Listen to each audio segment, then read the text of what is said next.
Shalom everyone, ఎలా ఉన్నారు? నేను చేస్తూ ఉన్న ప్రార్థనకి నా జీవితంలో జరుగుతున్న పరిస్థితులకి సంబంధమే లేదు. అసలు దేవుడు నా ప్రార్థన వింటూ ఉన్నాడా?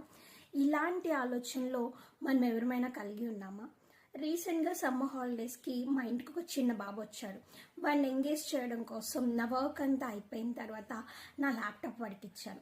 వాడికి షార్ట్ కట్స్ కాదు, ఏదైనా కొన్ని కీస్ అయినా నేర్పిద్దాము అని చెప్పి కొన్ని కీస్ నేర్పించి నా ల్యాప్టాప్ వాడితో వదిలేసి నేను ఒక 10 నిమిషాలు నా పని చేసుకుంటూ ఉన్నాను. ఈ 10 నిమిషాల ఎక్స్పీరియన్స్లో వాడు కొన్ని నేర్చుకున్నాడు. వాడు నా దగ్గరికి వచ్చి, నువ్వు చాలా కష్టంగా చెప్పావు, నేను ఇంకా ఈజీగా నేర్చుకున్నాను, నీకు కూడా అది నేర్పిస్తాను రా అని చెప్పి చాలా హడావిడి చేస్తూ ఉన్నాడు.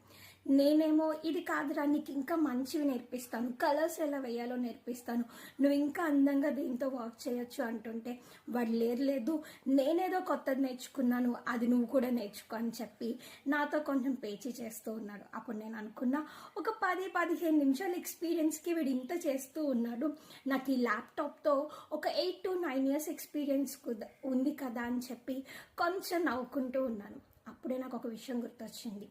మన జీవితంలో కూడా మనకి ఉన్న కొద్దిపాటి ఎక్స్పీరియన్స్తో ఆ అనంతమైన దేవునికే సలహాలు ఇచ్చేస్తూ ఉంటాం. మన ప్రార్థన ఎలా ఉంటుంది అంటే, ప్రవ్వా ఇది ఇంత పెద్దగా ఉందిగా, ఇది వద్దు, ఇది చిన్నది చేసే సరిపోతుంది, ఇలా చేసే ప్రవ్వా అయిపోతుంది అని చెప్పి దేవునికి సలహాలు ఇస్తూ ఆయన సలహాల ప్రకారంగా చేయలేదు అని చెప్పి ఆయన మీదే కోప్పడిపోతూ ఉంటాం. ఒకటి గుర్తుపెట్టుకోండి, మన సొంత ఆలోచనలు, కొన్నిసార్లు మన సొంత ప్రార్థనలు కూడా మనకు నష్టాన్ని కలిగిస్తాయేమో, కానీ ఆయన ప్రణాళిక ఎప్పుడు మనకి క్షేమాన్నే కలిగిస్తూ ఉంటుంది. నిజమే, ఆయన మన హృదయ వాంఛను తీర్చే దేవుడే. కానీ అదే వాక్యం చెప్తూ ఉన్నది ఏంటి అంటే, మనం అడిగిన దానికన్నా, ఊహించిన దానికన్నా అత్యధికంగా చేయగలిగిన దేవుడు అని.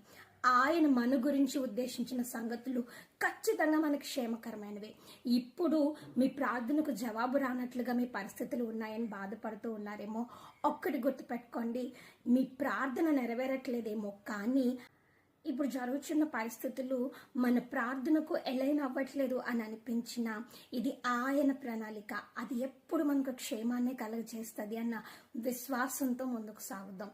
అట్టి కృప ప్రభు మనెల్లరికీ దయచేయనుగాక. ఆమేన్.